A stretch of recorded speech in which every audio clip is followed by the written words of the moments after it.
Well, boys, I brought a little drink to the dance here. What, Brew Doctor? Is that what it's Mm-hmm. called? Mm-hmm. All right. One of the elite brands. It's from they're based in Portland Okay. and very good. I've got my Boochcraft on hand. Oh, nice. I don't think I've ever had Boochcraft before. It's the hard one. So okay. That would be why I haven't had it. It is 7% alcohol. Okay, nice. It is like a punch in the face. It's like the most potent kombucha I think I've ever had, this ginger lime. It's like a real sock it to me kind of thing, you know? Nice. Yeah. Yeah, I love it. I love it. Why not, eh? Why not? Gingerbread Man Down, Clean Up on Aisle Podcast. Welcome back to Clean Up on Aisle Podcast. I'm your host, Jef Harmatz, along with your other host, Adam Fligsten. Today we are joined by, we didn't ask him what he likes to be called, but we're joined by Sir John Cullen. But you're a comedian, you're a podcaster, and you have a book coming out too, right? That is true. Yeah, all of that is correct. Yeah, I will be a published author as of October. So, Exciting. it's pretty crazy. Yeah, I wrote a book about curling. So I just pre-ordered it. Oh, that's very nice. Thank you so much. Bookshop.org, so it helps local bookstores as well. Love that. So, Love that. yeah. Also helps me. So thank you so much. That's very kind of you. Hopefully you like it. Do you know anything about curling? I've seen a few. Okay. I guess no, but I've seen a few. I've always enjoyed it when I watch it. Nice. Okay. Well, the book is designed to be enjoyed by anyone, even people who don't know anything about curling. So I hope you do enjoy it. Yeah, I can't wait. And you're a professional curler, former professional curler. What's your history? Former. And professional is a loose term because no one's really professional. And if there are people who you would consider like professional curlers, I was sort of like the level below them, I would say. So the highest my team ever got was like 25th in the world. So we were good, but we were not like, like going to the Olympics or anything like that. I mean, that's pretty good. 25th in the world. Yeah, I mean, that was our peak. We were usually more like in the 30s. We'd be like in the, anywhere in the 30s is kind of where we lived when my team was at its peak. That's kind of where we were at. But yeah, 25 was as high as we ever got. And what team was that? Where was it based? We were based in BC, and in curling, your team is named after your skip. So we were just Team Jonice. So that was the last name of my skip. So Got it. we don't have cool names like the Rock Busters or whatever. A skip is a ship or a type of person? Like, is that a teammate? That's the person. Yeah. So like if you ever watch curling, there'll be one guy who stands at the other end of the ice at the like target that you're throwing at, and they determine the strategy.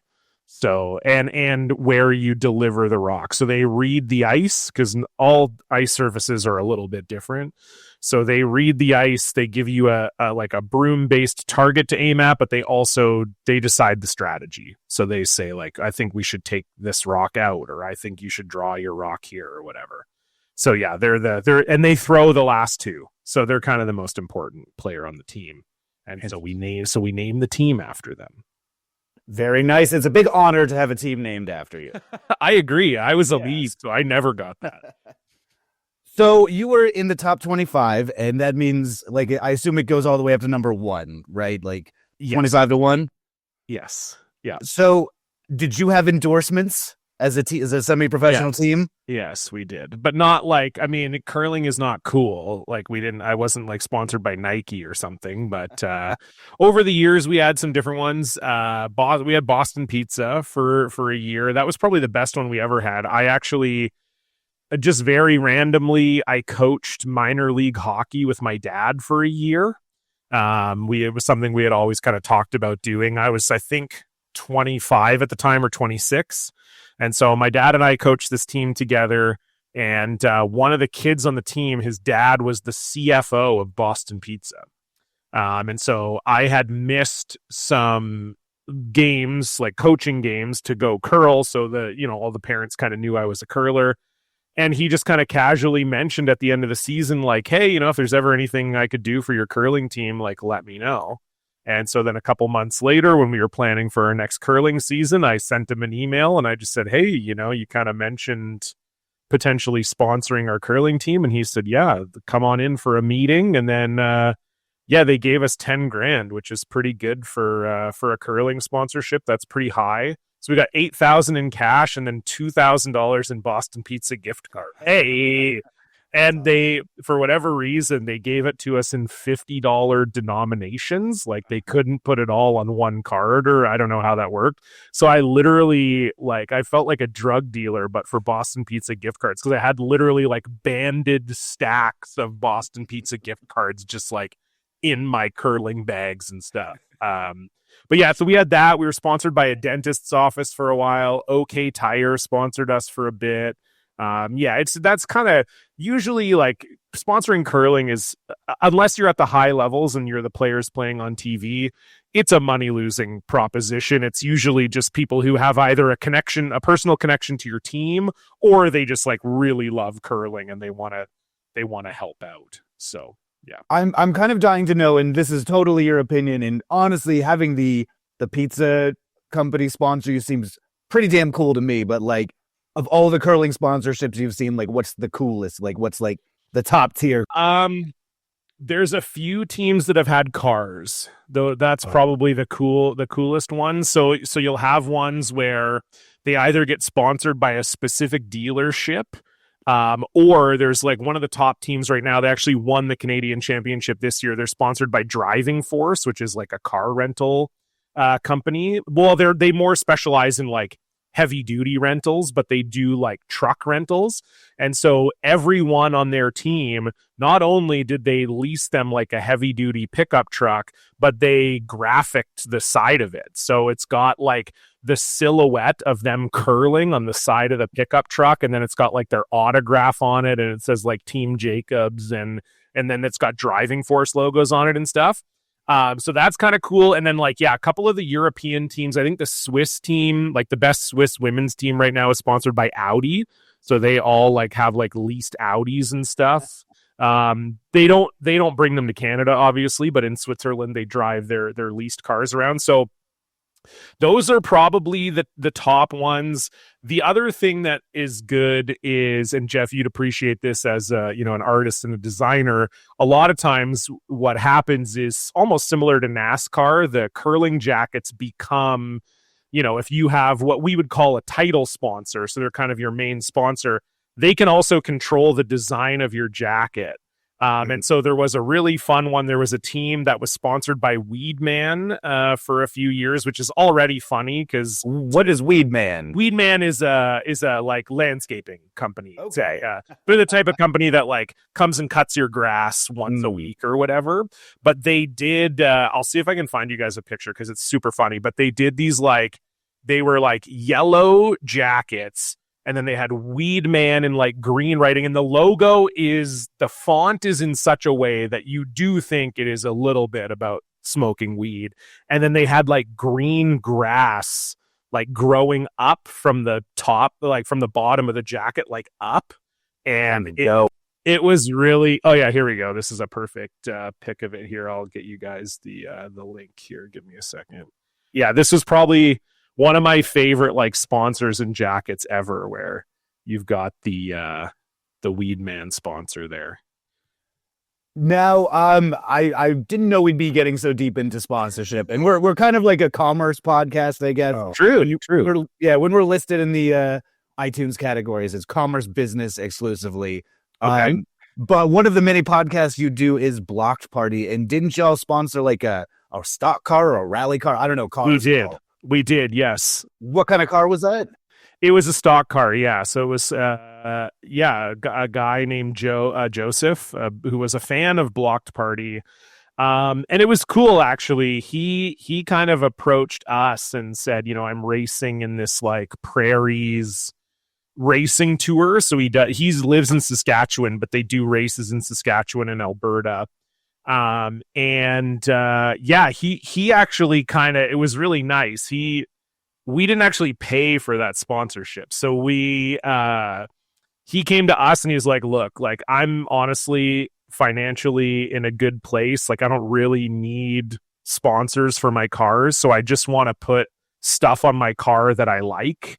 And I like you guys. I love your pod and whatever. So he's like, if you pay for the decal, like I'll put it on my car. And so, yeah. And cause he painted his car like rainbow colors, cause he likes Jeff Gordon, who used to paint his car like that, but he also likes pissing off small-minded prairie folk who are like, was there a gay racer in the fucking Lloydminster rally? What the fuck, and so yeah, so it kind of worked because the Block Party logo is very colorful, so it kind of like fit with the motif of the car too.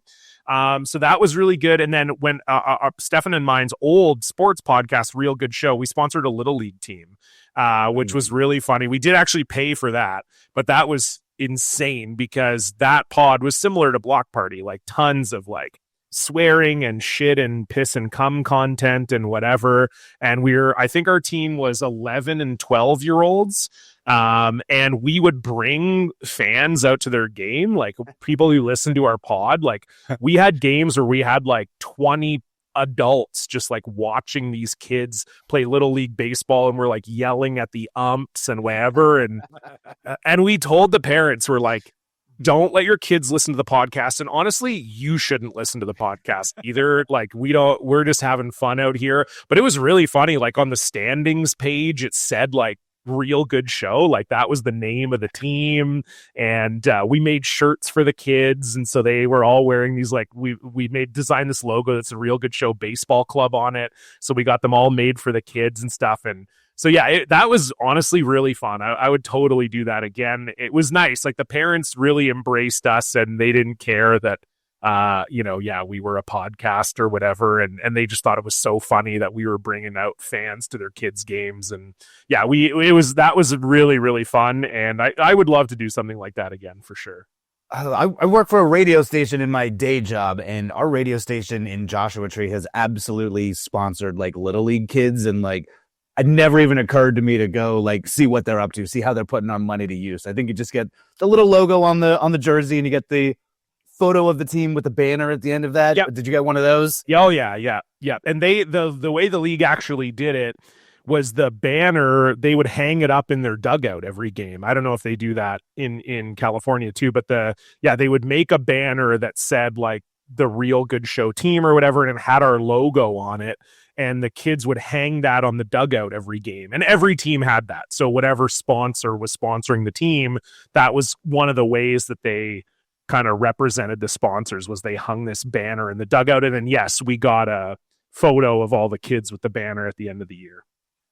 I mean, bars traditionally did that. Like, Flanagan's Pub would like have a big banner, like sponsoring the Little League team. It's like, kids, don't listen to the podcast. Don't go to the bar unless you need to go to like the cigarette vending machine or whatever. But like, do not go to a Flanagan's. They love you, but you're not old enough to love them yet, It really, like, it just wasn't that expensive. Like, it was $500 for the year. So like for the content that we got out of it, and I think we did a live episode at a game once. We brought our like recording equipment and we kind of commentated on the game and did like a live episode. And so for all the stuff we got out of it, it was totally worth it. Because I remember when I started looking into it, I came up with the idea, and then I was like, this is probably going to be cost prohibitive. I was expecting that we were going to spend thousands on this. And then, yeah, it was $500 for the whole season. And then the next season, they asked at the beginning of the season if we wanted to re-up, and we said yes. And the league was in the process of changing hands, and they just like never sent us an invoice. So the next year, we also had a team for free. So awesome. It was crazy. They weren't able to afford the cleats that year because you guys didn't send your check in, but they all had fun. We would have happily done it. I remember even asking, like, I remember it got towards the end of the year, and I was like, hey, like, we haven't been charged yet for the season. And I think they literally said, like, oh, we're undergoing a lot of restructuring right now. Like, don't worry about it. Like, we'll reach out to you once we're able to accommodate your payment, basically. And then they just never did. So that sounds like somebody is embezzling from the Little League. Money laundering. Yeah, exactly. Like maybe check the books on that. It worked out in your favor, and it's working out in somebody else's favor. Probably that's true. Yes. We would love to ask more about the book. It's about curling, but it's not for curlers specifically. It's both. It's both. Okay. I would say it's like sort of, I describe it, it's similar to Broomgate. So like I did a podcast called Broomgate, and it was like a 6-episode like narrative podcast about this curling scandal that happened a decade ago. And it was definitely like something that curlers would love, but that was designed for like a non-curler to understand it. And I would say the book is the same. Like it holds your hand at the beginning of kind of like, here's what curling is. Here are the rules that you may not know, whatever. And I kind of walk you through all of that. And then as it goes, it gets a little more hardcore, but I tried to make it where even if you've never seen a curling game, like there's a whole chapter on like curling fashion throughout history. Like what are the best curling fashions that the sport has ever had, like fashion trends and stuff like that. So you never have to have seen a curling game to know really anything about that. There's definitely some chapters that if you don't curl, might feel a little bit esoteric and tough to parse. But I think for the most part, I included enough jokes and enough stuff that is sort of appealing to a non-curler that, yeah, I mean, realistically, like if you walk into a bookstore and you're not a curling fan, are you going to pick up my book and buy it? Probably not. But I knew that like my friends would be ordering it, or Adam, would be ordering it, people who are fans of mine. And so to me, that was more what it was, is like, if a friend of mine is ordering this to support me, like, would they still get something out of this book? Like that was kind of the idea, because I know curlers will buy it. But yeah, that was kind of the goal with it, was to really just show that like it is a cool sport and there's lots of cool things that are happening and interesting things that are happening. And, I just want to bring people into that world, similar to Broomgate. That was kind of the goal as well. Broomgate, I quite enjoyed. Thank you. But in the larger world, are there enough curlers to like support the book? I assume publishers like are doing that math ahead of time. They're like, okay, there's 7,000 professional curlers in the world. Is that, I don't know if I'm just pulling that number out of my ass. Pro curlers, the number's probably way smaller, but registered curlers, the number's way higher. Canada has over 1 million registered curlers. So that's 1 out of every 40 people or so in the country. I'm putting my Shark Tank hat on. If there's 1 million curlers and if just half of them bought this book about curling. Exactly. The Sharks always get mad when you say stuff like that. Well, if I could get even 1% of those people buying my book, I'm going to sell 10,000 copies, But it's pretty high. I mean, yeah, professional curling is very small. It's very niche because it's like any other Olympic sport. You have to invest so much time and money into it for not a lot of return. So you really have to do it for the love of the game. And so as far as like, I would say people who are playing the sport like competitively, like on a level where they're trying to play outside of just the like, I play every Tuesday night and I have a few beers with my buddies and I never get better and I never practice and I don't care. It's just like a fun night out for me. I would say the number of curlers in the world beyond that, you're probably looking at maybe 3,000. It might even be less than that. Because yeah, you just have to dedicate so much to a sport that's not necessarily going to pay you back. It's really only a handful of top teams at the very, very top that are like clearing decent checks from curling. And when we say decent, I'm talking about like maybe at the end of the season, they might get $100,000, which is not nothing, but when you compare it to the salaries of other pro sports, it's nothing. So are there any countries that are upsets at the Olympics that you would not expect? No. And as far as like being at the Olympics, no. The countries that you would see there are all the ones that you're thinking of. It's basically like Canada, the US, Scandinavia, Scotland or Great Britain, and then Asian countries, China, South Korea, Japan are all good. But it is expanding. They invented a version of the game called mixed doubles, which is where one man and one woman play together. And it is in the Olympics. So that has allowed lesser countries, I guess, or smaller countries to kind of get to the dance, because you don't have to have 4 people that all really want to try and make this thing work. You can just have 2 people, and it's a lot easier to fund that. It's a lot easier to find those people.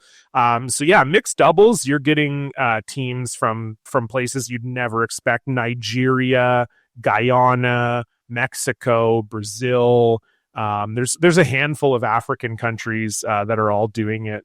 And then even the smaller European countries, like the world number 1 in mixed doubles right now is Estonia. It's 2 curlers from Estonia, which is not a curling power, and traditionally has not been. But they just have 1 good man and 1 good woman, and that's they've really made it work. So, but yeah, as far as the Olympics goes, it's all the usuals. Yeah, Sweden, Norway, Scotland, Italy.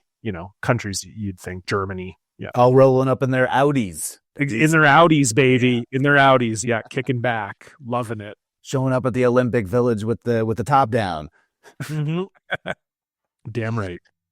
We wanted to start talking about grocery stores a little bit, but give us the name of the book and where can people? Oh yes, Curling Rocks is the name of the book. Curling Rocks: Chronicles of the Roaring Game. It's available for pre-order in Canada right now. If you live in the States, hopefully, I mean, you can ship it to yourself, but it will be cost prohibitive potentially. But hopefully there'll be more news about that. It is on Amazon as well. But yeah, in Canada, you can go to Indie Bookstore and they'll direct you to like the nearest independent bookstore that is carrying it for pre-order, or Indigo Chapters in Canada. They also have pre-orders available, and it comes out October 14th. So, and pre-orders are mega important, right? Mega important, yeah. So they basically tell bookstores how many copies to order. So, if a bookstore is getting a lot of pre-orders of a book, then they're more likely to just order that many more additional copies because they know that there's a market for it and people will want to come into the bookstore and buy it as well. So yeah, pre-orders are super important for us. It also really helps with like bestseller lists and stuff. A lot of those are based off of pre-orders too. So yeah, all that stuff is important. So yeah, if it's something you're hearing me talk about and you're like, that sounds interesting, yeah, I would love it if you could pre-order the book. That'd be great. We want to make you the Stephen King of curling. So that's always been my goal. Lots of drugs and eventually hit by a van, but you've got a lot of books about it. So damn right, exactly. So we want to dig into grocery stores. What's your history with grocery stores? Like generally, like did you go shopping a lot when you were a kid with your parents? Yes, definitely. So my history is, I used to love to go for the grocery shop with my mom because my mom, this is, I would say, probably typical of a lot of families back I grew up in the 80s and 90s, was once a week grocery shop. That was kind of once a week was sort of the big shop. And my mom, every week when she did the big shop, we got a treat. So it'd be a chocolate bar or, something like that. Usually it was a chocolate bar, a bag of candy, something like a bag of Skittles or whatever we wanted. She would kind of ask us and then she would get it.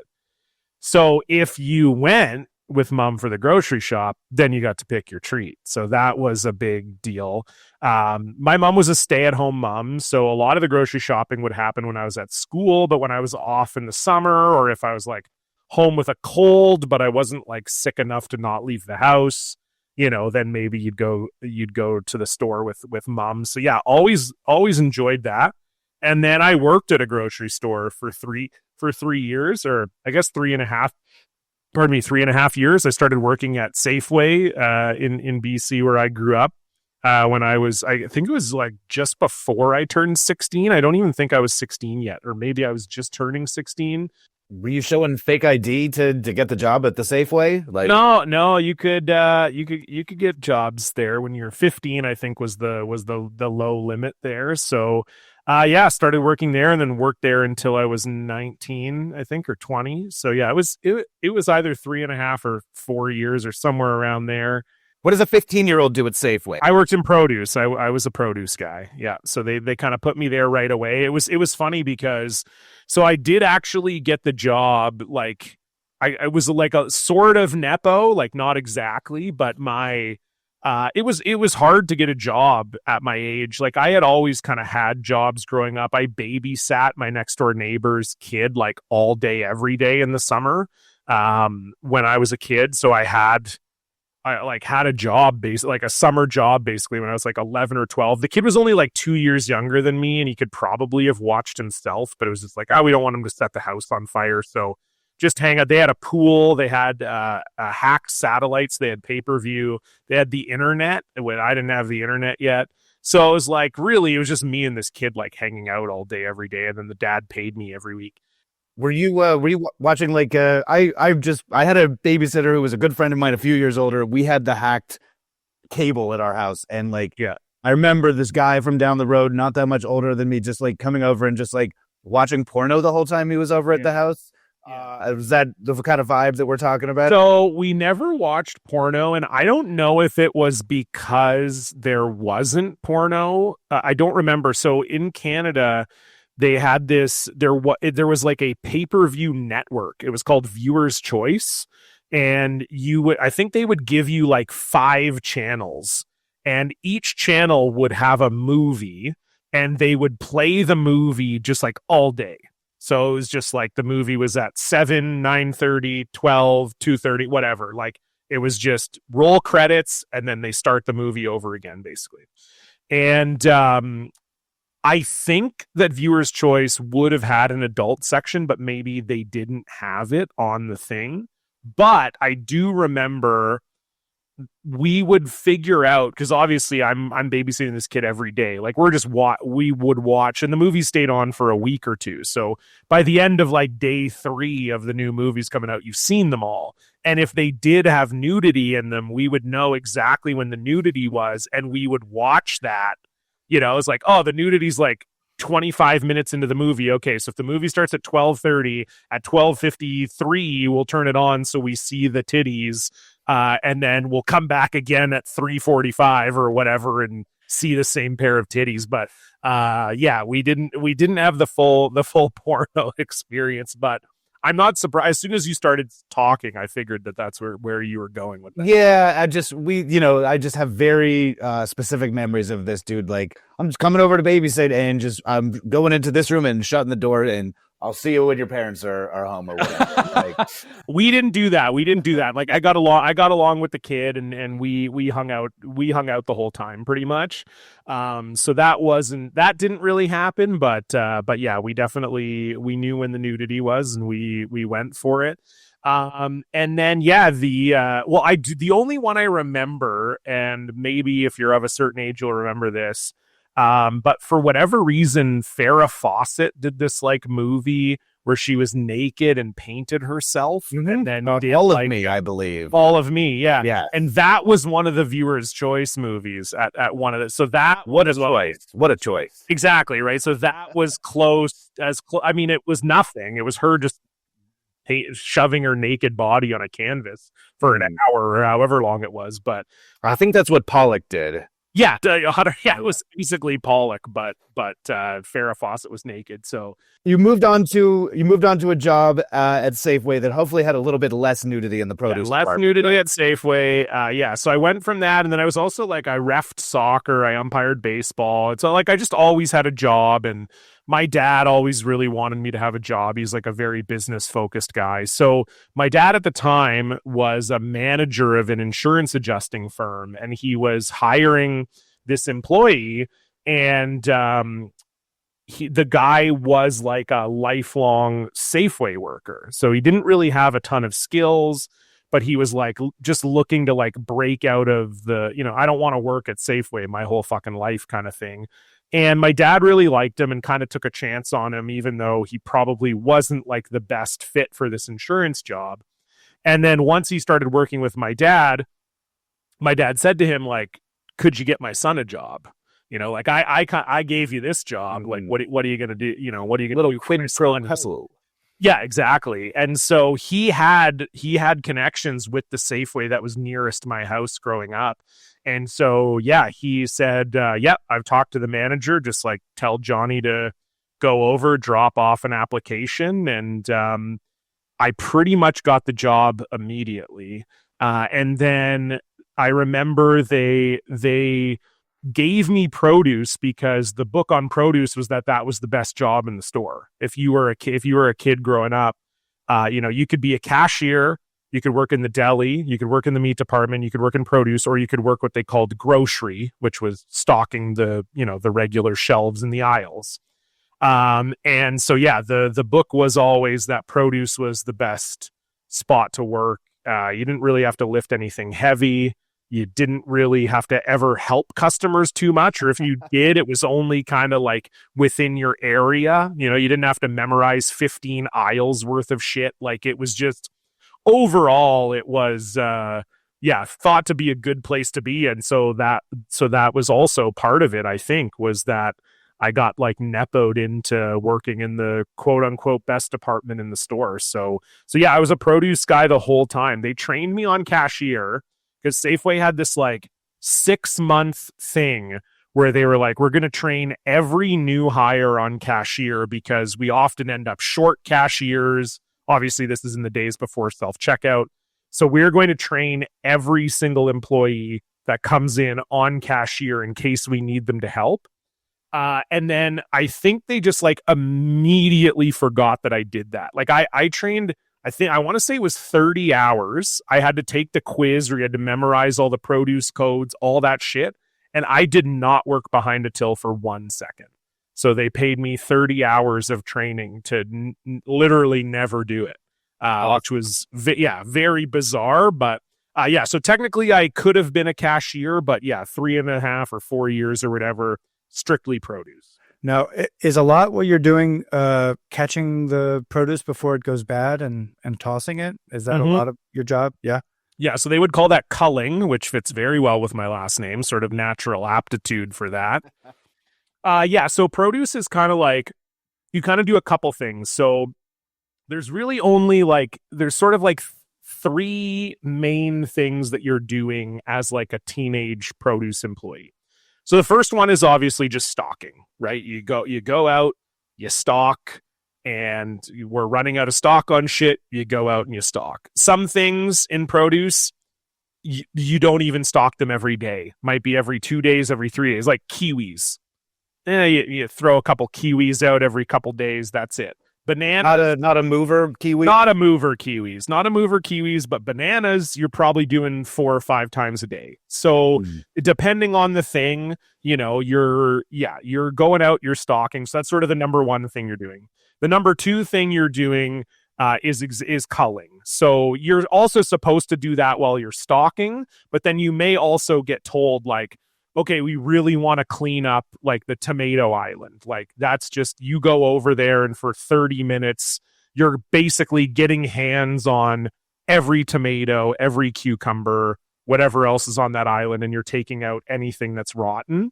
And then the last thing is what they called trimming. This was usually if you worked in the morning, they would have you do this. And this was usually about 2 hours.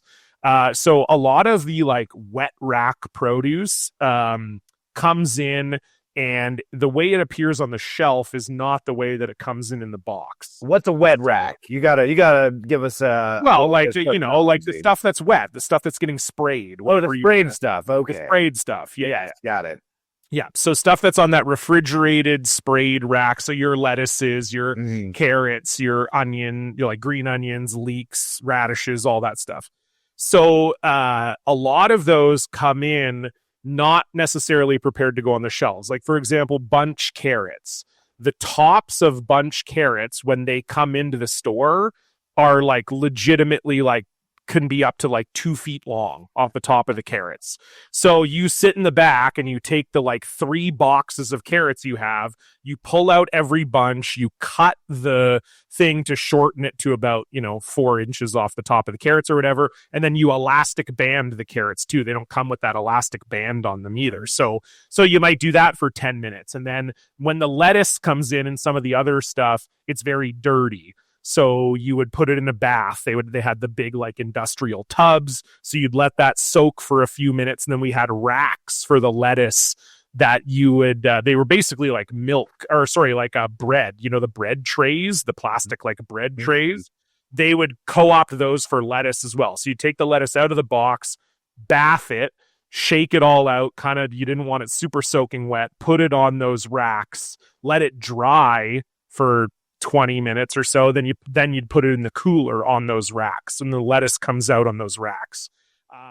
Other things like that, herbs, some of the herbs needed trimming or soaking, whatever. And then we did like fruit trays, not like the deli, like the big circular fruit trays, but you might sell like a four pack of watermelon slices or whatever. So you'd take a big watermelon and then you'd make 10 of those like four watermelon slices or whatever. So they called that trimming. That was usually only if you worked like an 8 to 4 or something like that. They would just have, because the old guys didn't want to do that shit. That's like, that's grunt work. So, if you worked 8 to 4, you'd spend 8 a.m. to 10 a.m. trimming before you ever went out on the floor.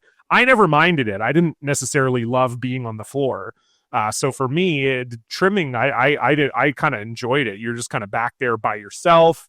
I had a couple different managers. Some of them would let you have like music on, some of them wouldn't, but you just kind of stand back there at your station. You're doing the trimming shit, and I never had an issue with it. But yeah, those are sort of the three main things you're doing: stalking, culling, and trimming. Those are kind of like the main three. It sounds a little like treacherous, like you're like slicing a lot of stuff. I mean, not as treacherous as maybe the deli counter, but I mean, big shears and getting wet and like slippery. Like, did you ever have any injuries or anything like that? I cut myself a few times, but they had a cut resistant glove. So on your hand that you weren't cutting with, you'd have the cut resistant glove on.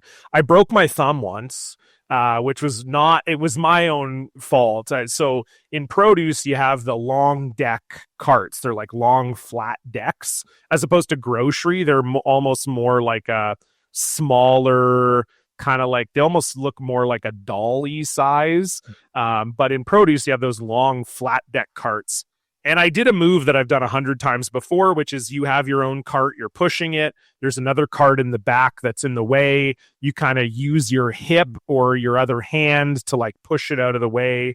And I went to go do that, and I had my thumb in between the carts. And when I hit the cart with my hip, it was like our jankiest cart, and I didn't get it moving in the right way, and it squished my thumb in between the two carts. So I broke my thumb.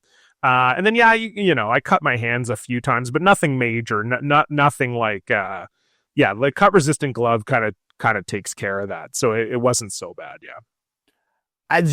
So you were in produce the entire time you were at the Safeway, right?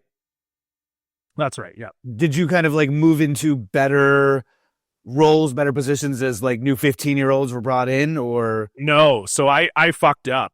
So our store was open till midnight, and the produce closing shift was 2:30 to 11. And so the closing shift is interesting because this adds like a fourth responsibility if you're closing, which is to prepare for closing. And it takes about an hour and a half.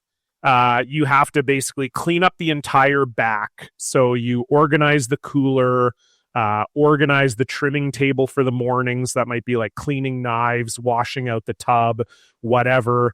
You also you spray out the whole cooler, everything like that. And then you also have to prepare some of the fruits and veggies for the next day. So like potatoes had to be covered because the fluorescent lights would rot the potatoes faster. So overnight you would lay these like burlap sacks over top of them. You're tucking them in. It's so cute. Yeah, totally. Literally. And then we also had, if you had like a wet rack item that was maybe on sale, so it was on a dry rack, like maybe peppers or lettuces or something like that, you would have wet sacks as well that you would put over those at night. Sometimes strawberries or mandarin oranges or whatever, you would actually fully pull those off the floor and put them in the cooler for the night, and then they would bring them out the next morning. So when I started, I was told, like, you're going to get a lot of closing shifts, but then don't worry. Once, like, kind of how it works is exactly what you were describing, Jef, is like, as soon as as soon as we hire new people, they'll start to get the late shift. I guess they thought I was good at closing. I would leave the department in really good shape a lot of the time. So I got stuck with that a lot. I did it a lot. So that was kind of like, for a long time, I had, when I was in school during the school year, I would work Friday night. Usually that was not closed. So usually, because they had one guy who closed Monday to Friday, like a lifer. They had a lifer who closed Monday to Friday because he had a second job in the mornings. So he wanted to close. So he would do his other job in the mornings. Then he would come to Safeway and he'd work 2:30 to 11 Monday to Friday. So I, on Friday, would work like 5 to 9. So I'd get home from school, have a shower or whatever, then go work 5 to 9 at Safeway. And then Saturday, Sunday, I would work 2:30 to 11. And that was usually my 20 hours for the week. And then in the summer, because the guy who would normally close had a lot of holidays, I ended up closing most of the time. And if I didn't close, I worked 12 to 8. So those were kind of my main 12 to 8 or 2:30 to 11. And the Safeway thing was crazy. So they were all the lifers were on this old contract that had been around forever. And they got 8 weeks of holidays. Awesome. So, which is great. But yeah, so they got 8 weeks of holidays and they made $30 an hour. And this is in like 2000, 2001. So like you think you're making $30 an hour in 2001 and you get 8 weeks of holidays, and they had a great benefits package. The contract was so lucrative that I got fucked, because people who started at Safeway like a year before me, like teenagers, were getting like $30,000 to $50,000 buyouts, because they finally had like a contract restructuring where they're like, we're getting rid of this old piece of shit contract that we have, and not piece of shit for Safeway, not for the workers, obviously. Yeah. And so there were these like brand new teenagers who Safeway didn't want on this contract for the rest of their life. And these are probably teenagers who are not planning on working at Safeway for the rest of their life. But yeah, there were some teenagers who had worked at Safeway for 6 months, and Safeway was offering them like 30 grand to buy them out of this contract. So there was like a guy in my department who had taken the buyout, but then still worked there. Like he got a $50,000 buyout and then went on to the new contract. So he still worked at Safeway, but he paid for his entire college off of just being lucky enough to have been hired 6 months before they blew up this old contract. So anyway, that's a long story, but it is funny and interesting. And then, but yeah, so a lot of the full-time guys, they were taking 2-3 weeks off in the summer. So, the summer was like, I was working full 40 hours a week when I was not at school. The Safeway thing reminds me of, like, I have friends who were in bands that were like really popular in like the 2010s, sure, or, like 2008. And they're like, if we were like the same level of hit, but 5 years ago, 10 years ago, we'd be set for life and we would never work again. But now they're like, we had success, but the music industry changed, and they didn't even get the buyout from the music industry. They're just like, we gotta hustle. Oh yeah, 100%. You're the hustler, John. You were 5 years away from being Semisonic. Semisonic was exactly who I was thinking of too. Yeah, we are still cashing $100K a year off of closing time, or more, probably. Way more off of that, I'd say. Way more. That gets played every bar in the world, and totally. And Dan Wilson is like a very successful songwriter now too, so it kind of worked out perfectly for him. He's like, yeah, I stopped doing my like sort of shitty jangle pop band, and I just write songs for Taylor Swift and Adele, and then I also cash the closing time checks every year. It's a pretty good place to be, for sure. So you were off that kind of like year earlier contract. Did you still think Safeway was a good operation to work for, like in general? I liked it. Yeah, it was still, the contract was honestly still pretty good. So at the time I started working, minimum wage was $8. And Safeway was every 500 hours you worked, you got a 50-cent raise. So yeah, again, at that time, that was pretty rare. Like I had friends who worked in fast food places or worked for restaurants or wherever they happened to work, and they were just making minimum wage and there was no hope of a raise. And it was built into our contract. So I think by the end, I was making like $11.50 an hour, which is, that at that time for like a 17 or 18-year-old, like that's pretty good. And yeah, and they treated us pretty good. I think it's like anything, when you work a job like that, there's so many people like your own age or close to your own age who are working there. So at times there was a real like not party's the wrong word, but there was a real like community atmosphere. Like our store, I believe we were one of the biggest Safeways in BC. I want to say we were 200 employees, something like that, 150 to 200. Like it was a lot. And of those, let's say it's 150 because 200 sounds high, but 150 employees of the one store, I would say probably half were 21 or younger. So, you're just like I met girls, like I dated a girl because she just happened to work there. I made really good friends there. And Safeway was also really good they did a lot of like party stuff. Like it was, they had like an annual thing where all the stores from BC would get together and have this big one day like carnival party type thing. We had quite a few just our own store parties. So yeah, like it felt pretty, I mean, as good as working in a grocery store can feel, I guess. But I think for the most part, it was a pretty good job when it came to that kind of thing, for sure. I don't think I've ever partied as hard as when I was working in service jobs in my late teens, early 20s with the coworkers. That's just I don't know. It's a vibe. It's fun. Like I have many, many fond memories of that, of just being around people your own age and trying to, I don't know, have a good time after work. And you're in it together, and it's everybody's first job. So you're all kind of trying to figure out like, what does that mean? And I remember one night, me and the guy who was closing in the meat department just like had a huge water fight because we both had hoses. Like he had to hose down the whole meat department and I had to hose down the produce. And we had literally like gotten like carts and flipped them over and we were like hiding behind them and spraying each other and stuff. And I remember I came in the next day and the assistant manager was just like, hey, can we talk about last night? And I was like, oh, what do you mean? Did I do something wrong with the clothes? And I think I wasn't even being aloof. I feel like I didn't even think about it because we fucked around a lot. And and all he said, I'll give him credit for this. All he said was, we have cameras everywhere, right?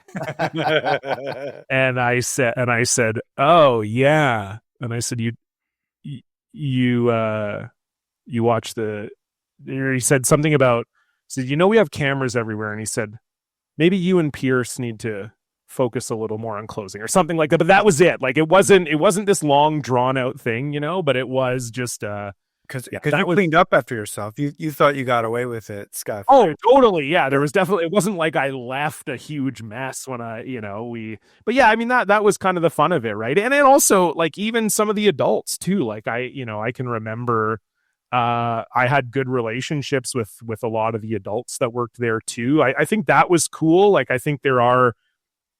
Pardon me, and not everyone, don't get me wrong. There were definitely some absolute fucking cocks that worked there that pissed me the fuck off. And just like some produce guys, one guy in particular who like talked to me like I wasn't making $8 an hour. You know what I mean? Like it's like you're making $30 an hour, I'm making $8, and we legitimately do the same thing. You're not any better at this than I am. In fact, I'm probably better than you because I can walk faster than you're old, right?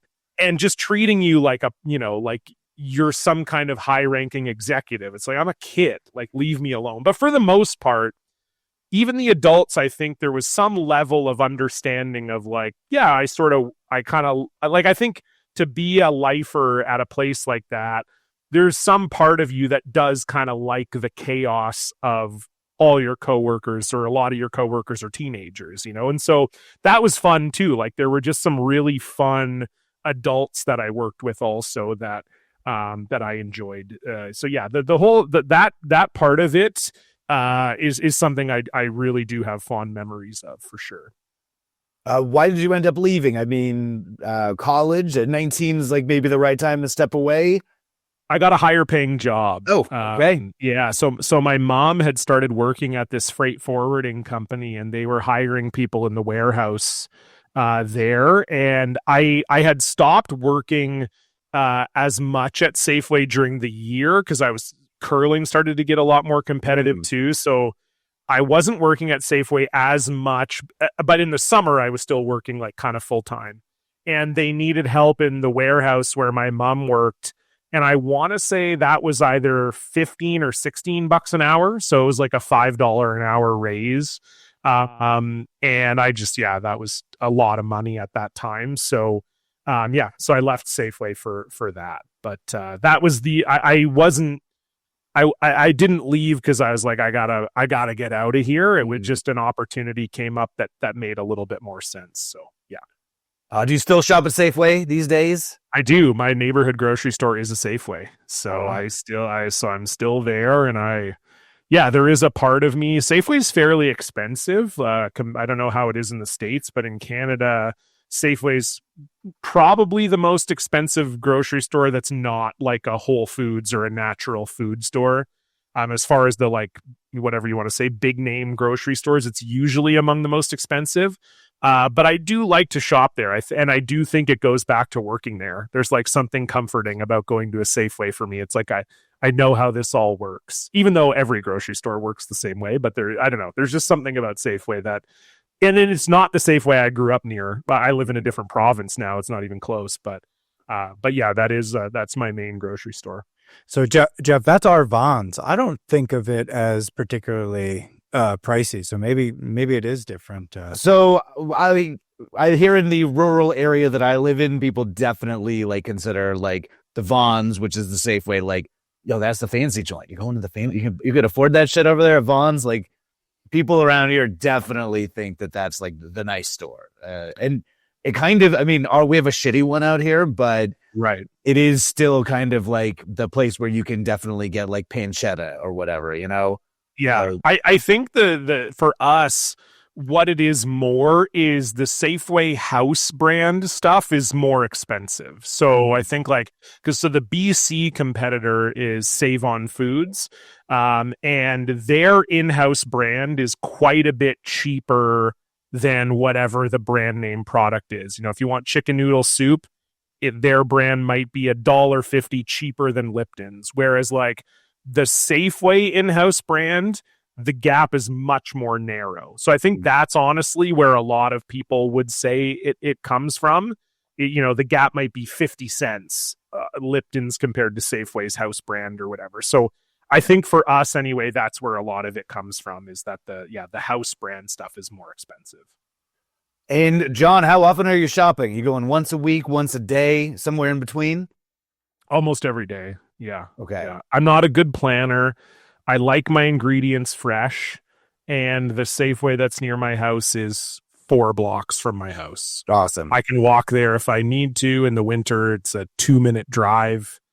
So that's just the way I prefer it. My wife makes fun of me, and I work from home. So do you consider it a treat? Is it almost like Pavlovian that you're going to get a treat like you were when you were a kid? Not necessarily. I mean, I certainly do. I will throw a bag of candy on the belt more often than not. But I don't even think that. I do think it is. I'm just like a little bit snobby. I don't want my meat to come from the freezer. Like that's how it was when I grew up. My mom went shopping once a week. My family was strictly meat and potatoes. 7 nights a week, it was a different meat, 1 of 2 types of potatoes and 1 of 4 vegetables. And that was every single night at my house. But that's how it was. My mom would go once a week and buy chicken, pork chops, ground beef, whatever, and it just all went right in the freezer. And then on the day she was going to use it, it came out of the freezer.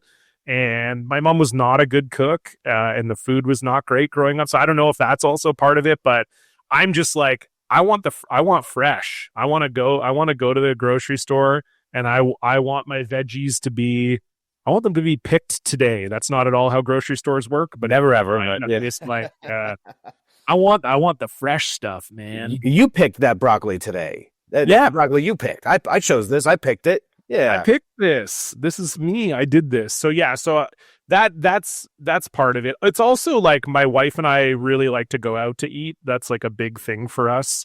So, we usually do a like dance in the morning because she goes to work and then I'll wake up and we'll start texting and it'll be a like, are we cooking tonight or are we not cooking tonight? And if you don't buy anything, then you give yourself the option of not having to cook. So I think that's also part of it. I do the same thing. I'm on the air at the radio station until 10 a.m. Usually I leave. My partner is asleep when I leave the house. I get off the air.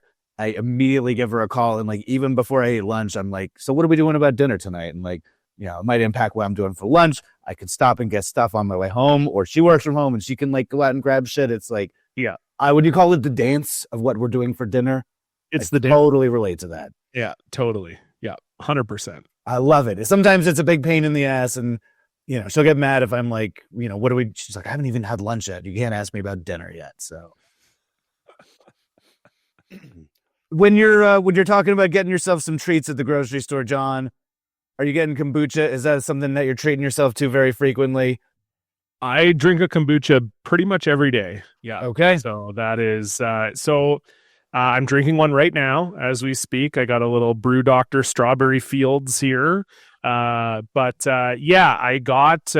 really into kombucha probably, I guess it's over 10 years ago now. My ex-girlfriend, sort of the last serious woman I dated before I started dating my wife, my now wife, she was really into it. And I was always like, I didn't even really know what it was, to be honest. And it didn't look good.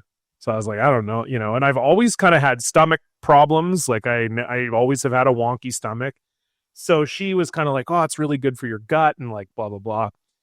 And then, she just like eventually got me on it. And then it just turned into like a daily routine. And then I don't know. I mean, I do think there is some science behind kombucha being good for your gut. Like, I don't think it's a lie or a placebo. But there is some element of every day, pretty close to every day, 340 days a year, I'm probably having a kombucha. And for me, it goes, I eat lunch and I take my probiotic. I have like a probiotic pill that I take. And then I have dinner and I have a kombucha after dinner. So that's kind of the set menu for me every day. And it has worked. Like I really haven't, knock on wood, but it's been a long time since I've had like really severe stomach issues, and it was quite a problem for me before. So something is working, and I like the taste of kombucha, so it's a good excuse to just keep it rolling. But yeah, there's a local brand here. Well, they're in Red Deer. So I live in Calgary. Red Deer's about an hour and 15 minutes away. And that's our favorite local brand, and they do a monthly subscription. So you get a flat, and then you basically pay somewhat close to store shelf price. You get about $1 off a can. It's about $1 cheaper per can than buying it in a store. And they also deliver it to your front door for free if you have this like recurring monthly subscription. So that's 24. My wife also loves kombucha. I got her into it when she started dating me. So she gets 12 and I get 12. So 12 days of the month, I'm drinking this local kombucha subscription that we have. Different flavors, or is it all different flavors? Yeah. So they have, I want to say they have like 6 or 7 flavors. Then they also do some specialty flavors as well. And we just have like a set menu we get from them every month. So we say we want 3 of these and 5 of these and whatever. And then when they have a specialty flavor, they'll email us and be like, hey, we tried this one this month. Would you want a couple cans of that? Or do you want to stick to your usual order? And so, so we get that flat. Usually comes the first Friday of the month. And then once that's gone, then it's just a sort of a rotation of whatever's on sale. Different grocery stores carry different brands. So this Brew Doctor one, there's like a natural organic grocery store. That's the only place near us that you can get this. So I don't have this one too often. But then, Safeway will carry a couple brands. And so you just kind of rotate where you buy it from, where you figure it out. But I'm having one almost every day. And Jef, you're drinking one too. Are you a regular, or are you just doing this for me? No, so my history with kombucha, my current partner, we've been together for like forever. and she has always been a big kombucha drinker. She's a big believer in, I forget if they are probiotics. I believe kombucha is probiotic. Yeah, I know there's prebiotic as well. That's more the sodas. That's the new the Ollie Pops of the world. That's the prebiotic soda or whatever. I don't believe in that as much, but probiotics I'm in on. Yeah, she's always like she'd always have kombucha around the house, and like when I would get sick from partying or whatever, she'd be like, "Oh, if you're not feeling good, you should have a kombucha." I really developed a taste for it.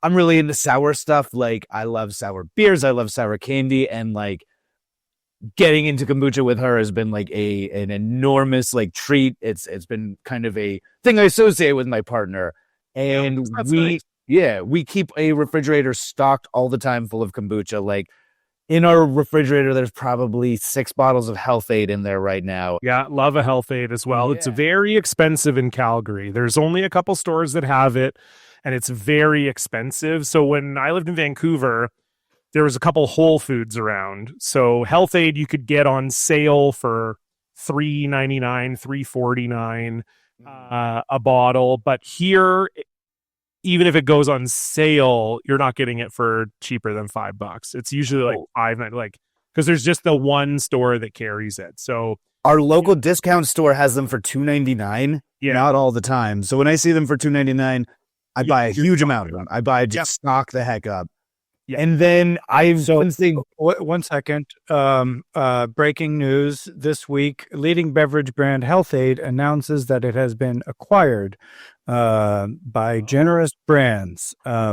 So it has been bought up. Who knows how that will affect the quality and or the pricing, but something that will change in the Health-Ade universe.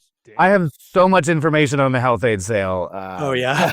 Wow, nice. You literally have a paper. Papers here. The food stacks and stacks. Nice. I'm impressed. I'm obsessed with like corporate speak.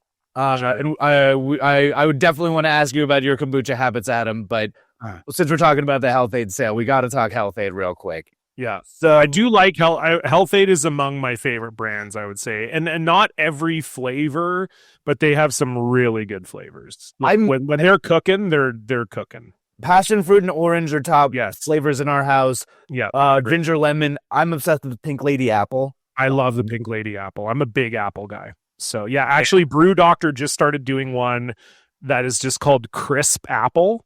And they changed their labels about a year ago. And so what they did was they include the 3 flavors on the bottom. So this one I'm drinking is Strawberry Fields, and it says strawberry, hibiscus, green tea. The Crisp Apple one says apples, green tea, more apples, which is really good. And it's very apple forward, and it's very good. Anyway, sorry. No. Well, I since we're talking the Health-Ade sale, this did happen like this week. Do I have the date here of when it was sold? I mean, it's definitely this week or whatever, but it got sold to Generous Brands, which is owned by Butterfly Equity. And all stuff I've heard of. But it's Generous Brands is an independent carrot operation, now poised to be the world's largest beverage startup. And they own such brands as Qdoba. I don't know if they have Qdoba. Like the Mexican place? Yeah. Oh yeah, no, we don't have that, but I know what it is. Yeah. All right. I've never eaten it one. I barely know what the fuck it is, if I'm going to be really honest. Yeah. I've eaten it one. It's like on par with a not good Chipotle, if that's it. Yeah, that's kind of that was kind of my read on it. But yeah, we don't we just got Chipotle in Canada maybe 5 years ago. So Yeah. But Health-Ade is now owned by the same company that owns the Duckhorn portfolio, Rise Baking Company, Chosen Foods, which they do avocado oil. Yeah, I know Chosen. Yeah. I think I have a bottle of their avocado oil in my cupboard right now. Really? So are you a fan of those products? Like, is this going to be a detrimental thing for the future of Health-Ade? Like, where do y'all stand? I won't think of that.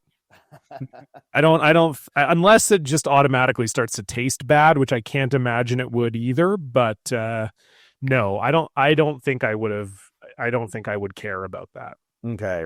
I mean, there are people who delude themselves into thinking that kind of stuff matters when it doesn't.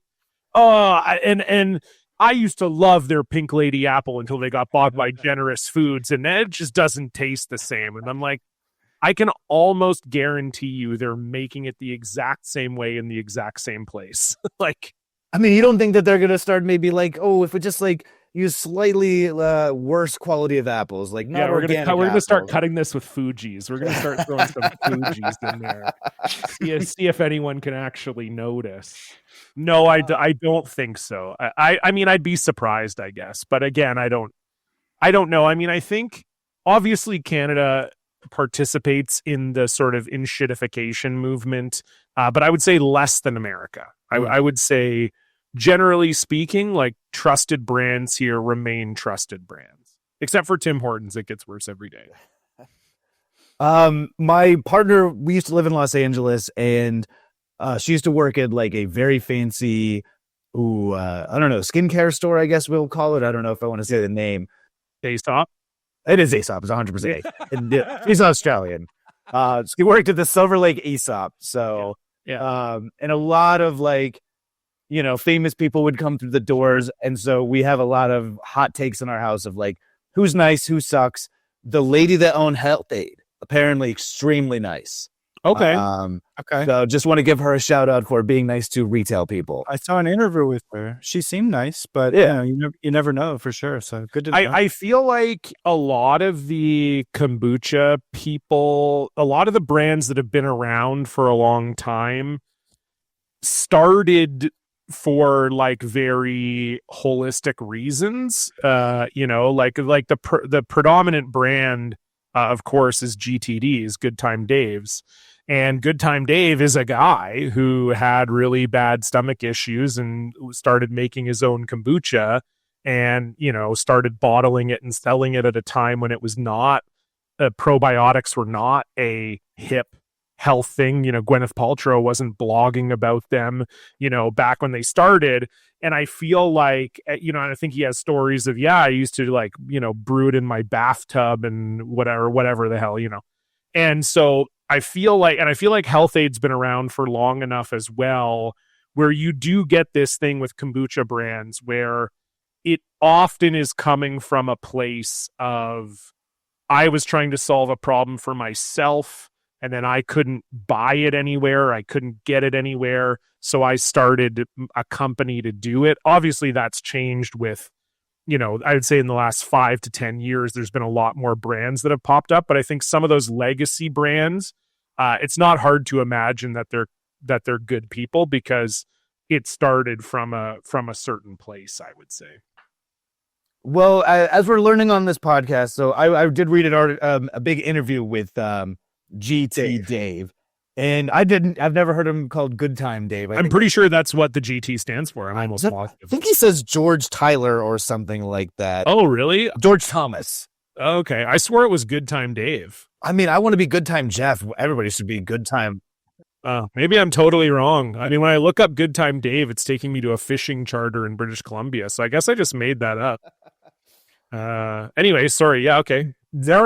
I mean, I'm learning that I believe the story that, like, I read a big interview with GT Dave where he talks about the origins of, and it goes by Synergy Kombucha now. Did they change the name? Is it officially? No, Synergy is their main, most popular one, right? Okay, it's the flavor. The flavor. Right? Okay, it's the flavor. Yeah. Okay. I'm mixed that up, but it's GT, and like that's my favorite kombucha. I like it more than Health Aid anyway. My partner prefers Health Aid, but I would put Health Aid above GT's as well. Really? Yes, but I would put both of them below like the brand that I get a flat from, and then I also had a similar brand in Vancouver where I literally had it at a restaurant, and I found the like owner's email, and I was like, "Would you sell this wholesale to me?" And he was like, "Yes." And so I just would like drive to his like commissary kitchen and he would sell me cases of his kombucha. But I think like if you're listening to this and you like kombucha, do that. If you can find a local brand that you like, they'll almost certainly wholesale it to you. And that's to me is the way to go. I'd put them all below that. But yeah, of the commercially available brands, I think I'd have Brew Doctor at the top. And then I would have Health Aid below that, and then GT's below that. Adam, what's your ranking? I don't even know if I've known you for 20 years. I don't know if I've ever seen you drink a kombucha. Yeah, I mean, I like kombucha, and if one finds its way to my hand, I will greatly enjoy it. But for whatever reason, it's not something I find myself seeking out. And after this, now I'm probably going to be keyed in a little more because I've been reading about it all week, and drinking it also. I've been buying it, but yeah, some of them are like I know that there's like a pride to the more vinegary, more kind of intense ones. Some of them I gotta sort of tap out a little bit and be like, all right, this is maybe not for me. But generally, I always enjoy good kombucha, including GTs. GTs is probably the one I've had the most, and I like. Don't get me wrong, I like GTs. I do. I don't think they're the lowest. I would, of course, the commercial ones. They are the big, they're the Anheuser-Busch of kombucha. True. So what I was reading is that GT was like the first like commercial kombucha. And yes. I'm always a sap. I always like believe everything that like just GT Dave says, oh, we invented this in my garage, and I'm like, I bet he did. I'm sure he did. Adam, did you find anything to disprove that fact?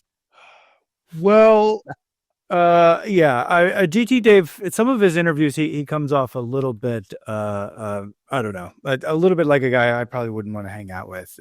He seems really annoying. In any interview I've ever seen with him, he seems annoying. He seems like he comes across as like an Instagram health influencer. He's got like that kind of vibe, I would say. For sure. Yeah, he definitely proselytizes. I mean, the whole thing has always been health aid. It's always been sort of a health marketing, push. And to be clear, probiotics, there's a lot of science to back that up. There's a lot that's there. But some of the stuff that GT Dave said, even from the very beginning, about various things that could cure and implying cancer. And he implied that it cured his mom's cancer. He implied it very strongly that it cured his mom's cancer. And that's where it's like, whoa. I mean, I believe, your gut's messed up and, you gotta get that balance. That makes sense. But cancer, like, I don't know, that's a different thing. And I should also mention that, unsurprisingly, in global capitalism, there's a major worker exploitation issue in the GT factory with a lot of people who were basically getting wage theft and bad working conditions and sweating into the kombucha. Maybe he said it was so hot they would like get above the kombucha vats and then like they would start sweating and dripping into the kombucha, and then to be punished they would like in their sweaty wet clothes like have to go work at the freezer section, and the workers were like, our clothes started to freeze. Like they were really like fucking with us at the GT factory. Like it's a lot of maybe that's why I don't like it the best. I was actually more woke than the two of you. 100%. Yeah, you can that was why I said that. You can taste the laborer's sweat in there, and and I went, you know what? I don't like these names: trilogy, synergy. What's the third ingredient? What's the synergy? Yeah. What are we synergizing? It's the workers with the product. It's a lot of synergy. It's the key. It's a missing ingredient. It's what everybody else is missing. Jef, did you notice that it started in Erewhon? Yeah, so GT Dave his first sale was to Erewhon, which I don't know if you know it, John. It's an extremely fancy. It's like the new top level fancy store in LA right now. The smoothies are the thing, and I'm a big smoothie guy, so haven't had an Erewhon, but look forward to my first attempt at having a $25 smoothie or whatever they call. But I didn't realize. So Erewhon is also like a market. Yeah, at the grocery store, pretty much. Oh, okay. It has a little smoothie rack in the back. I've actually never been. I've been many times. It's like the fanciest version of Whole Foods that you could imagine. Understood. Okay, yeah. So that makes sense. But yeah, he sold straight to, is it 1996 that he was doing that? Yeah. And that's the first like kind of commercially available kombucha. I mean, totally. It dates back thousands of years, and it's like very. I didn't find any definitive like country of origin, but it was in Russia, then it moved to Asia, then it kind of moved to Eastern Europe. Like it was popular and it kind of just like floated around over the centuries. But I feel like Japan gets cited a lot. That tends to be and not exactly kombucha, but like a similar type of fermented tea.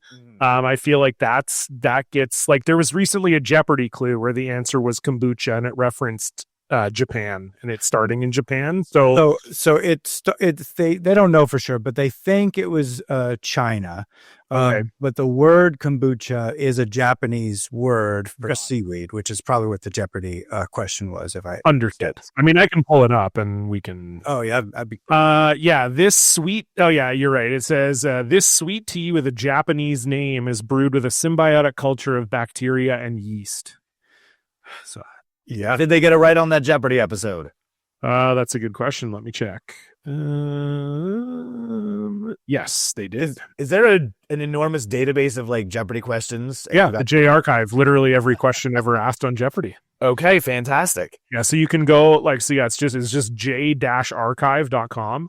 And then if you go to the archive and you go to the search function, you can search by player, you can search by date, but you can also just search by keyword. So anytime that keyword has shown up in a Jeopardy clue dating back, I think it goes back as far as I want to say like 1984. 1983 is the first games they have archived. And so, yeah, so you can see like the number of times Ronald Reagan's name has came up, which is 955. Oh. Let's look at that for you right now. But yes, that's all. It's all there. So back to GT Dave. Sorry, yes. No. I love this flex that he does in his CNBC interview. He does seem like a big psycho. I don't know if I would call him quite as annoying as y'all did, but he said to CNBC that his dad's kombucha sucked. And so he's like, I got to make my own kombucha. I got to be better than my dad. He says dad's kombucha was over fermented and too vinegary. So, kill your parents. He's the Zeus killing Jupiter and all the other, the Titans or whatever. I got to kill the parents. So yeah, of course. No, yeah. I mean, it's. I feel like obviously, like people who are very successful in business are psychotic. Like you almost can't be successful in business without being psychotic. But then when you add the additional like the health business, like where you really do have to kind of drink your own Kool-Aid. I mean, in this case, literally, but it's like another level of weird psycho, where it's not only that you're a business psycho, but then you're psychotic about some weird mission that you have that makes you even more detestable to be around, I feel like.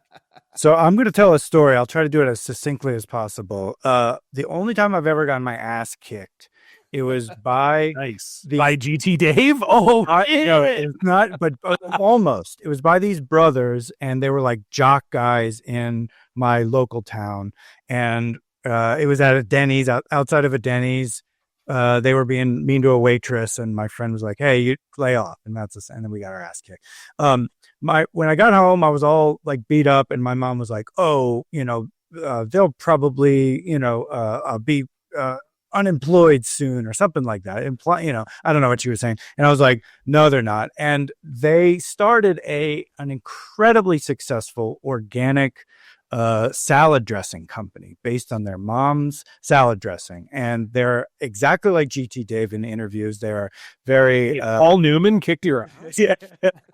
Yeah. I wish I would enjoy that maybe.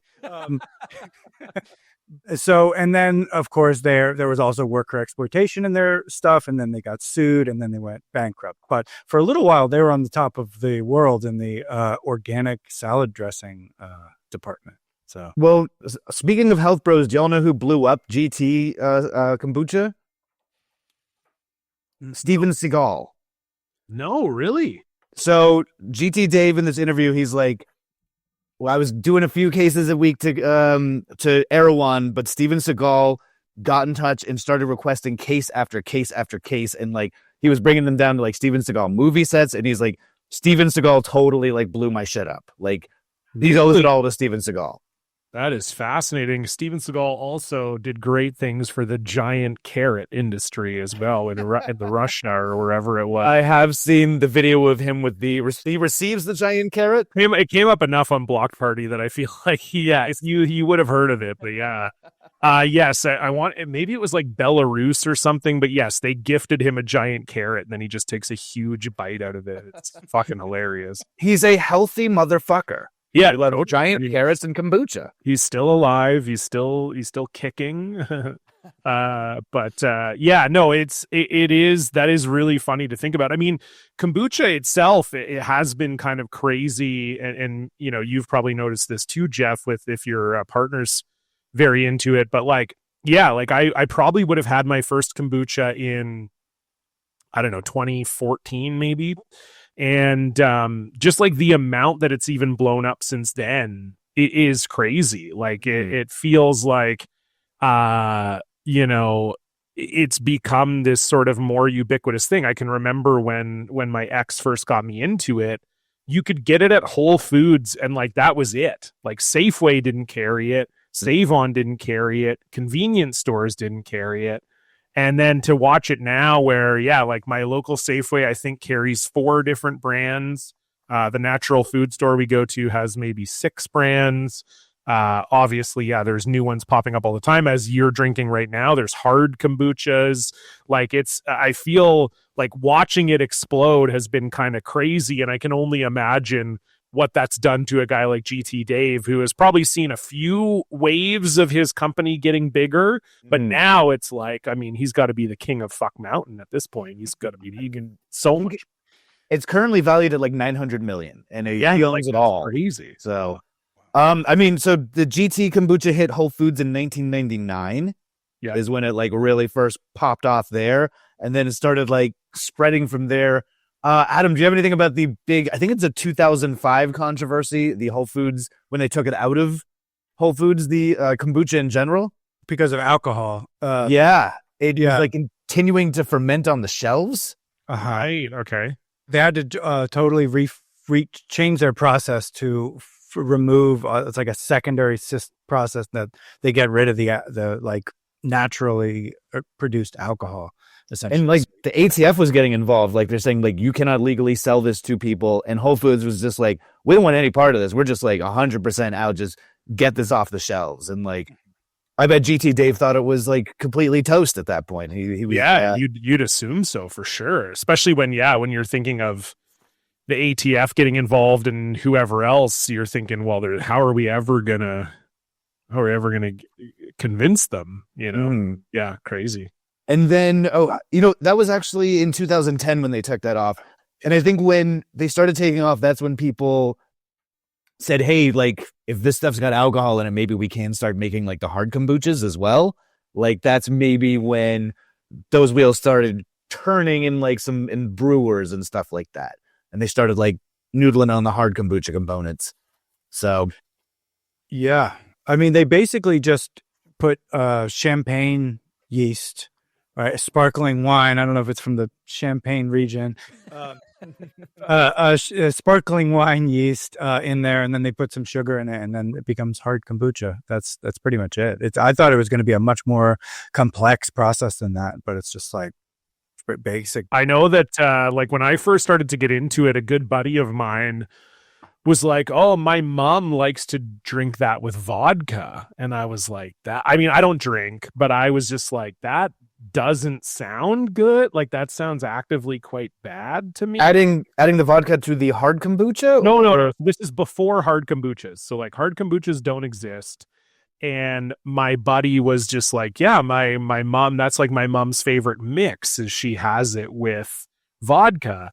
And I was like, what the hell? And then, so when the hard kombuchas came out, I think that was like a massive day for her because she was like, whoa, I could have alcoholic kombucha that doesn't kind of taste like shit, or I'm like making it in my backyard. It doesn't taste like that anymore. So that was a big moment for her. And I'm sure quite a few other kombucha drinkers as well. I mean, I love a hard kombucha. I'm currently drinking a Boochcraft, which is my favorite brand of hard kombucha. But like if I'm making a cocktail at home or like I guess more of a mixed drink, I'll throw a little kombucha in if I don't have any like lime juice. If I want like Right. vodka soda with a little bit of a punch or whatever, like Sure. Is it really boozy, or does it just taste like mostly a kombucha and you don't really notice a huge difference? the Boochcraft is like very strong. It's like the strongest one on the shelves that I've seen, and it does have a little bit of a kick to it, but this is like a ginger lime flavor, and it's just pungent. It's a really funky one. What's the percentage? 7%. Okay, yeah. So so that'll hit for sure. Mhm. But most of them taste pretty much like kombucha. With it's maybe 10%. You got a little booze, but they're not drastically different. Yeah, fair. So there's been a lot of kombucha lawsuits over the last few years. Great.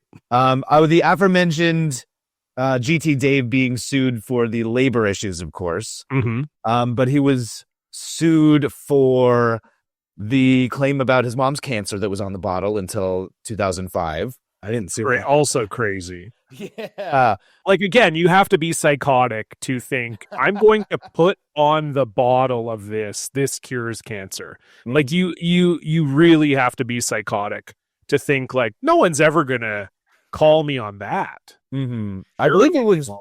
They never admitted wrongdoing to the cancer claims, but that was important to do. Yeah, we did not admit to any wrongdoing or allegations made in the lawsuits. We just settled it. So, I love this quote from GT Dave when he is being sued for the labor practices. This is just him being an absolute psycho, and he said this in court. I'm obsessed with this quote. Well, first of all, he blames everybody else. He says, if you have any smell of success around you, then people will sue you, and that is the cross I bear. But he says he regaled the room with a story of how one of his early managers was planning to confront his cheating wife, and every time he worked on the kombucha, because he was carrying around that bad wife cheating energy, I guess, I don't want to call it cuck energy, but maybe it's a little bit of cuck energy, it would spoil the entire vat of kombucha if he touched it. That's right. He blamed that guy for all of his failures. Let's see. Wow, that is, yeah. I mean, he's even more psycho than I thought. Fantastic. Get your adulterous energy away from my kombucha vats. And then, John, I'm sorry to break it to you, but your beloved Health Aid had a pretty nasty lawsuit. They're not beloved. I already told you they're my second favorite. Okay, but yeah, commercially available brand. They were sued in 2024 for forever chemicals and microplastics. I mean, that's in everything. What's in, like, water? Our nuts are pebbling it right now. What are we gonna do?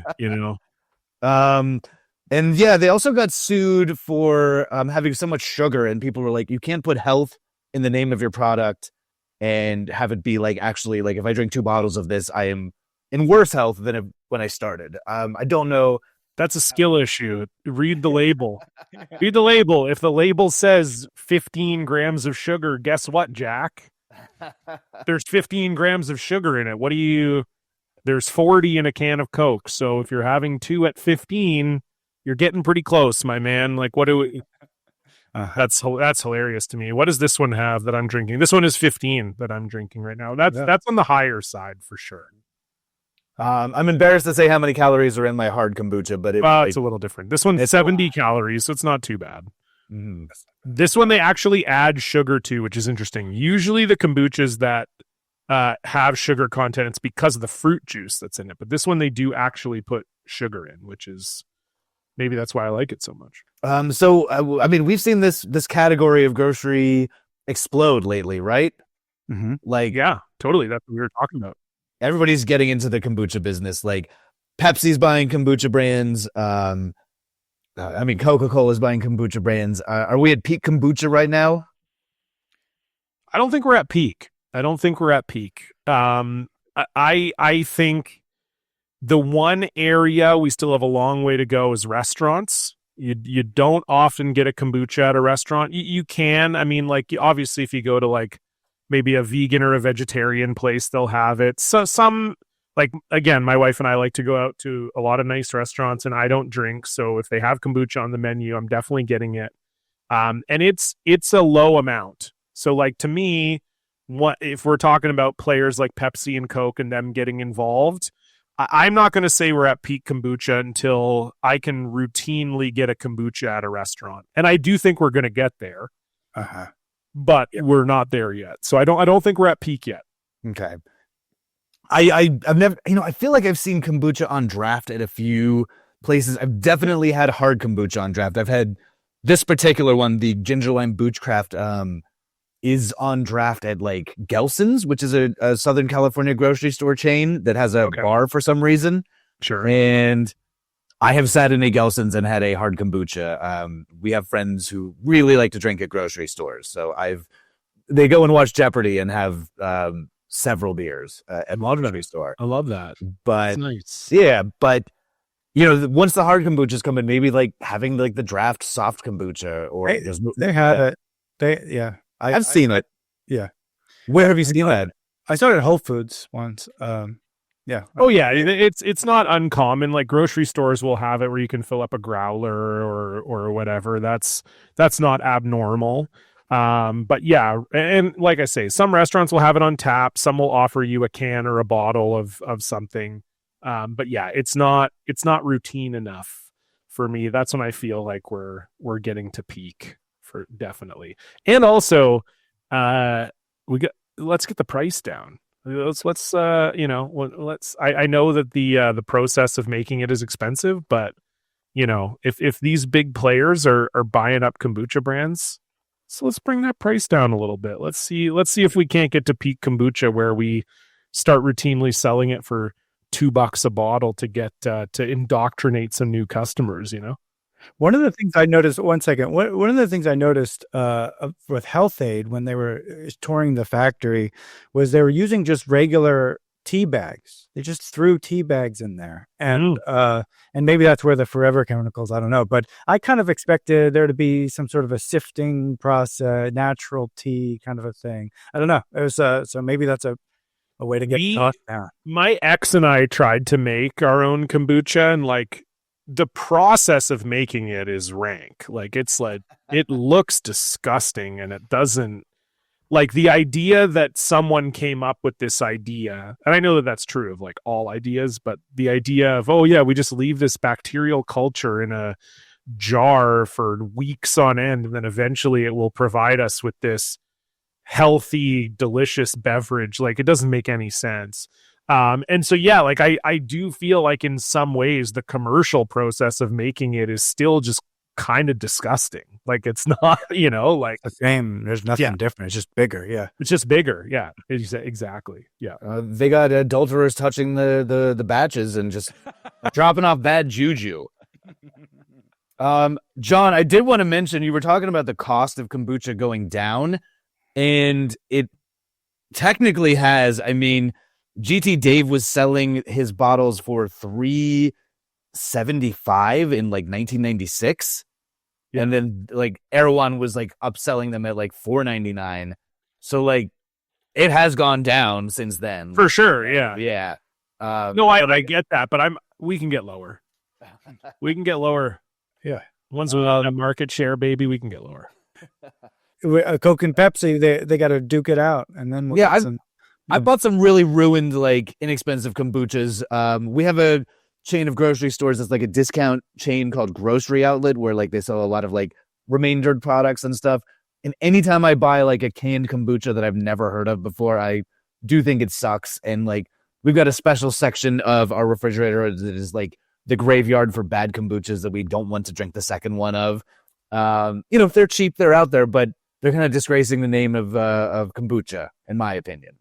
Totally. And I mean, that's true of like expensive local brands sometimes too. I travel a lot for work. So I love when I'm in a new city to try and find like a health food store that might have a local kombucha brand for me to try, or even sometimes like the grocery stores, like they'll have a deal in their region with chain grocery stores or whatever. And yeah, sometimes you even try like they're obviously making much smaller batches of it, in theory, it would be better. And there are some that are really, really bad. It feels like a product that is constantly teetering on the edge. It feels like it's very easy to make a bad one. Mm-hmm. I mean, even GT Dave's dad made bad ones. Well, yeah, there you go. Yeah, maybe he was an adulterer and GT didn't know. that was the big problem. Yeah, that was the big problem. Adam, did you have any more stuff you wanted to hit? That's pretty much it. All right. Big stuff. Do we have any final thoughts on kombucha? Great drink. Thrilled it exists. Yeah, for a guy who doesn't drink, it's kind of the first. It was kind of the first ever like specialty beverage that felt like, it was a little higher class. Like I was always a pop guy, growing up. That was a big thing. And like at times was a problem. Like there was a moment in my life where I was like 3 Cokes a day.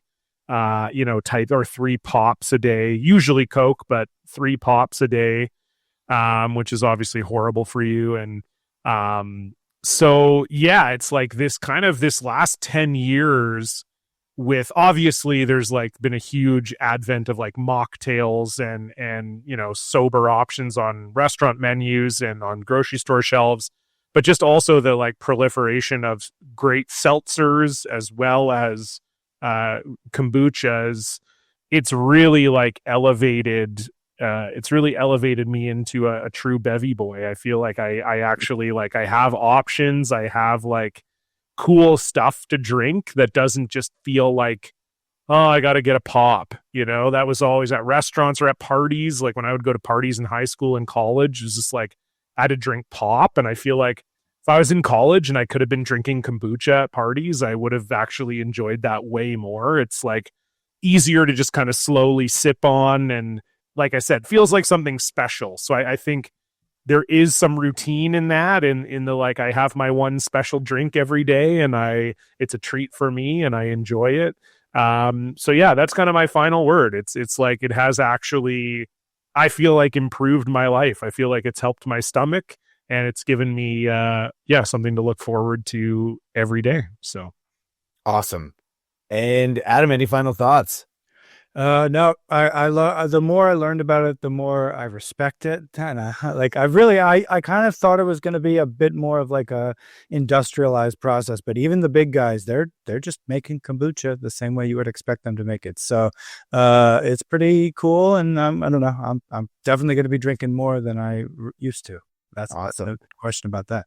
And I'm going to pour myself a glass every night and have my partner stick her pinky in there and make sure that she's not cheating on me. That's what I learned from this episode as well. So do the kombucha challenge. Why is it changing color? This is so weird. What is that? John, we're going to wrap up. Do you want to give another shout out for your book and tell people where they can pre-order it? Sure. Yeah. It's called Curling Rocks. You can pre-order it in Canada now at Indigo Chapters or Indie Bookstore, online. You can also, I didn't mention this earlier, suggest your library order it, your local library. A lot of people don't know this, but authors do get paid for libraries buying their books, and in a lot of cases they actually get paid more than if you just buy the book outright. That's just the way the like percentages break down. So I've had people be like, oh, is that wrong if I go to my library and I don't buy it and support you? And actually no. So so suggest it to your local library. That would be great. And yeah, we reference Jeopardy. I do have a Jeopardy podcast. It's called What is a Jeopardy Podcast, where myself and Emily Heller recap Jeopardy every week. It's the only comedy podcast about Jeopardy, and it's a lot of fun. So you can check that out. And we're still doing Blocked Party. It's only on Patreon, but it's patreon.com/Block Party. We're still doing 3 episodes a month. And if you've never listened to it before, I believe there's like 312 episodes that are available for free on the main feed. So you can also check those out. It's fun show. And the excellent POD cast that we Jeff and I talk about pretty much every time we get together. We talk about Oh, no way. Yeah. I got to say, John, didn't know if I was going to say this on the show today, but like I think that podcast got me into the Deftones, which I'm like all in on the Deftones now. So thank you for introducing me to the Deftones. Oh, you're so welcome. I'm so welcome. I delight. So it got me to examine DMX's first album, which I now listen to all the time. It's great too. Yeah, the POD cast is myself and Brian Quinby from the Guys podcast. We review a classic new metal album every month. If you don't know what new metal is, Korn, Limp Bizkit, Deftones, bands in that sphere. And yeah, it's a really fun time. And I do appreciate you saying that. I do feel like Deftones are just a weird band in that I don't know what it is, because I had the same thing happen to me with Deftones where I heard the wrong song at first and I was like, I don't like this. What did Change in the House of It was Flies? Change, yeah. That's what I heard. But I also think Change is a great song. Like, I don't know why I didn't like it in the moment, but that was the first song I heard by Deftones, and I was like, I don't like these guys. And then enough people over time said, like, they're literally the best band doing this. Like, what are you doing? And eventually I got into it. And yeah, we've had multiple people in the POD cast Discord or just yourself, Jef, or whatever, saying like, yeah, you guys really convinced me to like give Deftones a try, and they are so good. Like, it's just, I don't know why they're a band like that, but they are a band where it feels like even people who are predisposed to liking heavier music have this bad opinion of Deftones for some reason. And then they hear the right song, or they listen to the right album, or someone convinces them in the right way to give them a try, and then you go, oh yeah, right, they literally are like the best band doing this type of music. So I have a very if you need to go, I don't want to talk about new metal, but when Change came out, at least on K-Rock in Southern California, they were playing that, and I believe it was System of a Down's Spiders. Okay. When they kind of have the same intro, like when you hear the beginning of both of those songs, It sounds very similar. Yeah. And I really like Spiders, and every time Change came on, I was like, oh, it's not the one I like, it's the other one. Right. And that was kind of turned me against the Deftones. And when I was listening to your podcast, I was like, I should check these guys out again. I put on the video for Bored, and I was like 100% all in. Video is totally get it. It's so sick. Yeah. They're just so good. They've been so consistently good for so long. Like, it's hard to think of another band that has that many good albums and good songs. It's wild. So yeah. Anyway, I'm glad. All right. Well, that's been Clean Up on Aisle Podcast, the dirty truth about grocery stores. Thank you, John Cullen, for joining us. Thank you for having me. This was a blast, guys. Appreciate it. Hell yeah.